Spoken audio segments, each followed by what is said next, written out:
Well, good morning, good afternoon, good evening, wherever the case may be. This is Marty Grunder from the Grow Group. Hey, the days of bringing in donuts, homemade cookies, and things like that, cookouts, having an ice cream truck come over, those are probably on pause for the foreseeable future. How are you showing appreciation to your team? That's what I want to talk to you about this week. I think the focus needs to be on showing appreciation. We just need to find different ways that we can do that. So here's a couple suggestions.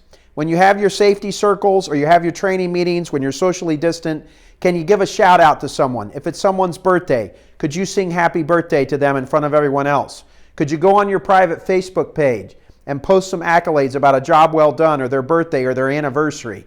What could you do? Could you drive by their house? Could you tape a handwritten note and a gift card into a Frisbee, honk the horn, and when they come out, throw it up to their front door? What could you do? Put your brainstorming cap on this week and think of some new and different ways that you can show appreciation. It's the thought that counts, folks. So we have to find different mechanisms in which we can deliver the praise to our team. Because I can tell you what, when you give someone some praise, they can live off that for a long time. And it'd be a real shame if during these trying times when we need our people most, they didn't feel appreciated. Give that some thought and have a great week. Thanks a lot.